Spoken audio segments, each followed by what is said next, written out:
So, morning everybody. A couple of days late with this one because it's been a quite busy weekend, and obviously Newcastle played on the Friday night as opposed to Saturday afternoon or Sunday. Air's growing back, nice to see. Anyway, Newcastle United rack up the second win on the bounce going into the international break after completing 2 wins on the spin. As I say, 6 points out of 6 in the last 2 games.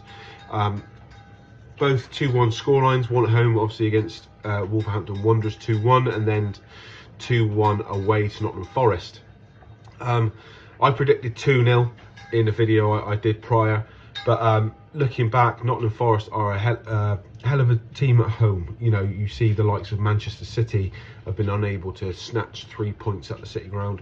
So I always say, and unless this season, for example, unless you're Man City, arguably Man United at times, and Arsenal, a draw, this is as a general rule, obviously you've got different circumstances, 6-pointers, all this thing, but I think as a general rule, a draw away from home is never a bad result, really. I don't think, you know, like we drew away to Bournemouth earlier in the season, away to Palace is always a hard place to go, and Forest have got a very decent home record. I think prior to this game they were unbeaten in 10 games at home, not to be sniffed at.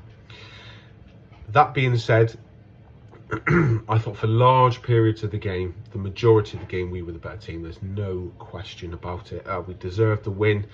We had some decent chances early on. We hit the bar a couple of times. I think, was it Isak hit the, well, it was sort of it was a smart free kick, a Weghorst free kick, if you remember that from the World Cup. Isak, sharp turn, strike, and it sort of hit the bar in the aftermath. I think Sean Longstaff hit the bar from outside the box, deflected shot. I think did we hit the woodwork from a header? I can't remember.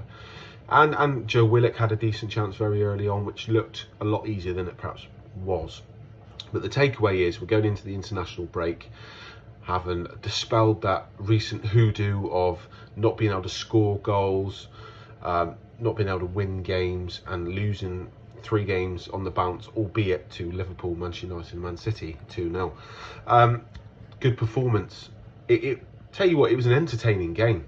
You know, obviously I'm looking at it from the perspective of a Newcastle United supporter, but I imagine for the neutrals watching that game, it would have been very entertaining. There was drama in the game. It's a proper old school stadium. You felt that coming through the TV. And just a great performance. Alexander Isak again looks the business. Straight from the first whistle, he was causing problems, running in behind. His pace was an issue, his movement was an issue, his hold-up play has improved tenfold from what it was 6 months ago. I mean, he's still a very lean, borderline skinny frame, but he's a lot stronger. He's holding the ball up a lot better now. The ball is sticking to him, he's not getting shoved off the ball. So let's get to the negative. Sven Botman, who has been not below par, but not quite up to the levels he was at the start of the season recently. Still a very, very good defender. Still one of the best in the league, in my opinion. He gives the ball away. He goes to pat. It's a bit of a weak, limp, volleyed pass back to Nick Pope. But the key thing wasn't the lack of power on the ball. It's the fact that he didn't look. And he's passed it right to oncoming Forest defender. And they've sort of gone around the houses, gone around the goalkeeper, and floated the ball into the back of the net. I forget the name of the scorer. I want to say it was Dennis. Obviously, Sven Botman's gutted, but that sort of thing happens. I mean, I remember seeing, I can't remember his name, Gary Sawyer for Plymouth Argyle years ago.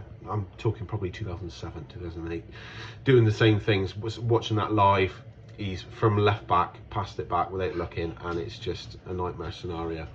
That sort of thing does happen a fair bit during the season. It will probably, I mean, we've seen Steven Gerrard do it to a similar level against France in Euro 2004. It happens to the best players. I'm sure Sven will not let that worry him. He defended well for the rest of the game. Forest didn't threaten us an awful lot, probably because of we won the midfield battle. There's no 2 ways about it. There was an interesting, engaging contest between, I forget his name now, their captain, number 22, Yates, and Joe Willock throughout the game.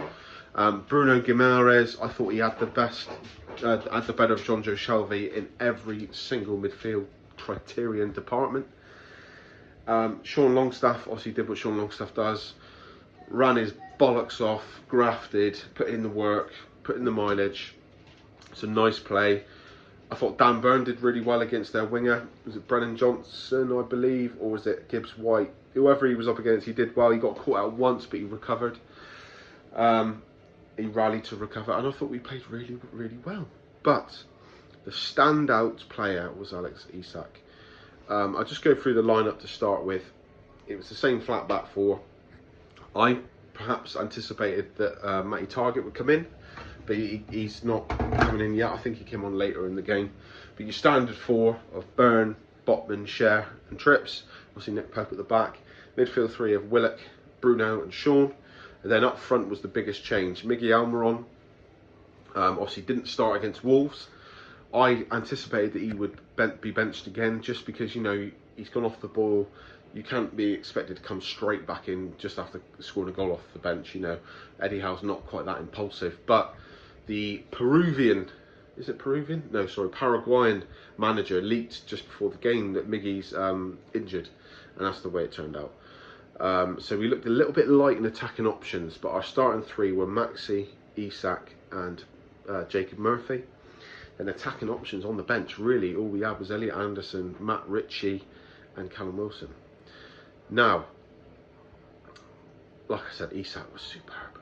I don't know why Maxi was taken off at half-time. I've not looked into it. Watching the game, it wasn't clear. I was surprised. He didn't play fantastically well in that first half, but I don't think he did anything wrong. He was looking to link with Isak like they did so successfully against Wolves. And I thought he was okay. I certainly was looking forward to him having a few more chances to run at Serge Aurier in the second half. That didn't materialise. He may have got a niggle. I don't know. But Elliot Anderson came on. Wow, what an impact he made. Looked confident. Looked like he wanted to grab his opportunity. Looked like he went onto the pitch with the frame of mind that, you know, he had his moment taken away from him against Liverpool. You know, he started against Liverpool, Premier League debut from the start against Liverpool at St James's Park, and because of Nick Pope getting sent off, he had that moment snatched away from him. He was the junior player, so it made sense that he was the one to make way for Martin Dubravka coming on. But he pounced on his opportunity. He was pace. He showed pace, power, tactical acumen. He nearly scored a sensational volley from that left-hand side with his right foot. So forced Keylor Navas into a good save. And then comes the goal. So, I think the ball was put across the box. It was it came bobbling back out to our right-hand side. Sean put the ball across the box, came bobbling back to our right-hand side. Their full-back, who was standing next to Sean Longstaff, sort of half cleared it back out into the centre of the box where Isak was there. Isak put the cross in. I'll get to that more in a minute because that was so impressive. Lovely whipped left-footed ball to the back stick, and Elliot Anderson climbed all over Serge Aurier. Boff, what a header. It was eventually disallowed because, so I didn't understand why, because the defender, I thought if the defender clears and it comes off Sean Longstaff, who was in an offside position, then fair enough, it should get cancelled out. But it clearly didn't come off Sean Longstaff. But what they're saying now is, I was listening to on TalkSport earlier, that because the defender in the middle, it didn't look like he intentionally cleared the ball, it just sort of bobbled off him, then Sean's offside. It doesn't make sense. I don't get it. It's a very, very strange one. You know, it should just be who did it come off last. And you've got Sean puts the ball in the box, comes off for a centre-back, then it comes off for Forrest full-back, then Isak takes it on. So it was cancelled out, but I just want to look at the goal. Isak received the ball. He's so sharp. He did a lovely little sort of bang, you know, fake to his right, shifted back onto his left. And then this is his weaker foot. Curls in a lovely whipped, floated ball right to the back stick with his weaker foot. Anderson's eyes light up, boff, fantastic header. I just feel gutted for him because that was his moment, you know, his first senior goal. He's a Newcastle Academy graduate, Newcastle fan, local lad, etc. And he had the moment stolen away from him. Gutting, but I think he can take encouragement from his performance. You know, if he didn't do anything and just scored the goal, yeah, but he impressed. He really impressed. Another player who impressed on the wing was Jacob Murphy. He didn't get the plaudits from the commentary team, but every time he got that ball, he was running at players. He was putting the ball in. He was putting the ball in early as well, which obviously I'm assuming they're going to work on. I know Isak's going away with Sweden over the international break, but that might be working on getting the timing down with perhaps Callum Wilson, who's going to stay behind because he wasn't called up for England. But yeah, he was putting the ball in the box. He didn't give the ball away much. He was grafting, and he's got to be in contention to start. You know, I think when they're both fully fit, fully firing, Miggy Almiron is the favourite over Jacob Murphy to start. There's no doubt. But Murphy will be in the conversation. He's in the conversation. It's not. I mean, like I said, it's obvious that Miggy's got to start if they're both fully firing. But it's not like he's not to be considered. He's in the conversation, man, without a doubt. I thought he was really good, really good. Like I said, Willock's pace and dribbling ability was causing problems. Bruno, I don't think he gave the ball away once. He was making good tackles, spraying the ball around, imposing his will over Jonjo Shelvey. Then it comes to the goal. The ball came in from the left-hand side. Isak was going for the header. Their defender, I forget his name now, no idea what he's thinking, puts his arm in the air. You can't get away with that with the referee right there. You can't get away with that in this day and age at all because of VAR. So, complete brain fade. Now, what happened next, I loved. I was texting my mate back and forth. I was like, one of us asked who's going to take it. And I thought, well, straight away my mind went back. Who's our usual penalty takers? You've got Callum Wilson, who'd probably be our number one, not on the pitch. Matt Ritchie, in years gone by, was on the pitch, but Alexander Isak scored a beautiful penalty against Bournemouth. I think it was Bournemouth, earlier on in the season at SJP. So I thought, surely Isak. In the back of my head, I had Matt Ritchie. Joe Willock's taken a penalty for us before against Man City in that 4-3 game. I think he missed, but he stepped up previously. So I was somewhat surprised to see Kieran Trippier. I mean, you look at the players on the pitch who would take penalties over Kieran Trippier. You've got obviously Isak, Matt Ritchie, Joe Willock, Fabian Schär, more than likely as well. He's good from the spot. He always steps up in penalty shootouts for club and country. So I would probably have Trippier taking one over Longstaff. I'd have Bruno taking one over Trips. I'd probably have Trips taking one over Byrne, Botman, and obviously Pope. But yeah, it was a weird one. And then we saw what was going on. Because you could see Trippier stood there with the ball on the penalty spot, grinning. You could see it wasn't so much with the crowd because we were at the away end. He's got all the support there. But you could see the players gobbing off. I think Aurier was there. Keylor Navas was there. He waited for Navas to gob off so much he got a yellow card. Then when the referee said play, he gave the ball to Isak. Isak put the ball down, put it in the net. So Trippier has absorbed all of the pressure, all of the bullshit, the gamesmanship, the gobbing off. Wait for that to subside till they can't say anymore because they've just got a yellow card. I think referee's going to clamp down on goalkeepers gobbing off prior to penalties as a result of Martinez's bullshit in the World Cup. Waited for all that to subside, gone, Alexander, stick it in the net with you. Brilliant. I mean, I think Alexander Isak's got the strength of character to absorb all that and still put it in the net. But, what have I got my head there? I don't know, that's probably where my head's been. Fantastic play. Some people call it shithousery. I call it street smarts. Love it.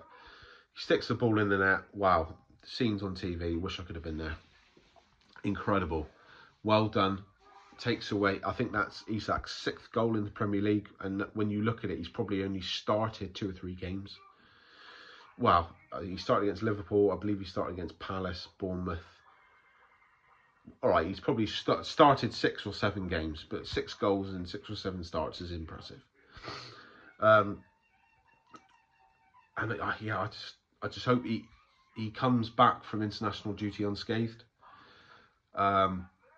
Because a fit and firing Alexander Isak, the way he's playing recently, 3 goals in the last 2 games, is going to be so important, because we have got a lot of games in April. I think at one point we've got 3 away games on the trot. Obviously our next game is Manchester United at home. Massive, because of just the rivalry over the years. I think obviously petered out with us getting relegated a couple of times and not being up there, and then, but it's always a big game. To me, it's one of those that I look out for. I look out for Newcastle, Liverpool, Newcastle, Man United, Everton, Villa. They're probably the top 4 that I would look out for in the Premier League at the moment. So that's a huge game, and Isak could be the difference. He's so good. Then I think we got Brentford. I'd have to have a look, but I'm pretty sure we got 3 away games on the trot. I think we got 7 games in April, so it's going to be busy. Our squad is obviously stretched a bit thin, but best time to have injuries is the international break, isn't it? You know, Anthony Gordon, I think they're aiming for him to be back for the Man United game. Obviously not necessarily to start, but be available. Miggy, I don't know what the problem is. Maxi, I don't know whether that was an attitude change, a tactical change, or a physical change. But hopefully we can have everyone fit, ready to go come that Man United game. Because like I said, we've got a high turnaround of games. The Carabao Cup's obviously sadly finished. We're not in the FA Cup. We're not in Europe. So it's just Premier League matches for us now. So where does that leave us? We're back in 5th position. I believe we're 2 points behind Tottenham now, but I think we've got 1 or 2. I think we've got 2 games in hand. Now that doesn't necessarily guarantee 6 points, I know that. But with all the crap with Antonio Conte bubbling and Tottenham are inconsistent, you know, I think they've lost 9 games, we've only lost 3. We could have a big say in this title race yet. We've got, in terms of the top 4, the 2 teams above us, we've got to play both of them at St James's Park. Obviously, like I said, Manchester United coming up on the 2nd of April, and then Tottenham later on. In terms of the title race, we've got Arsenal at St James's Park coming up. Who knows? We got some big games. We've already played City twice. We've played Liverpool twice. As I said, we've got 3 of the 4 teams ahead of us to play. Arsenal, Manchester United, Tottenham, but crucially all 3 at home. Just off the top of my head, who else have we got left to play? I think we've got Villa away coming up. We've got Brentford away. We've played Brighton twice, I believe. Looking lower down the table, we've got Everton away coming up. We've got Southampton at home. We've played Wolves twice. We've got West Ham away coming up. Obviously, that was the Royal Death cancelled game. So there's some tricky games in there. There's some tough games. I think we've played Fulham twice.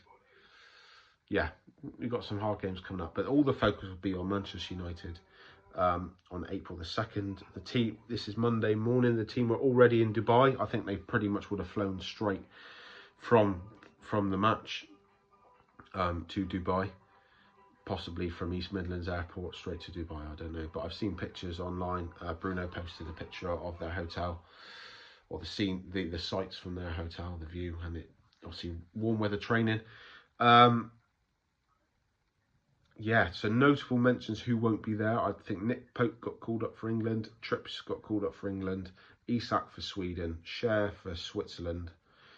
Miggy was also called up for Paraguay, but he's injured, so he'll probably go to Dubai as well, or he may stay behind and rehabilitate. Same with Gordon. I don't know if he's out there, he may stay behind. But the big players who are going out, you likes of Joe Linton, Joe Willock, Sean Longstaff, Maxi, Jacob Murphy, Sven Botman got called up for Holland, so we're going to miss him. Dan Burn, Matt Target, you know, big players.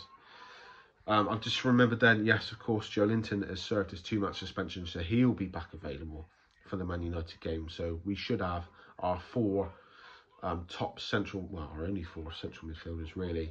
Joe Linton, Bruno, Joe Willock and Sean Longstaff, bar injury over the next fortnight, will all be fit, far and readily available for Manchester United. And I do think Joe Linton will be crucial in that game.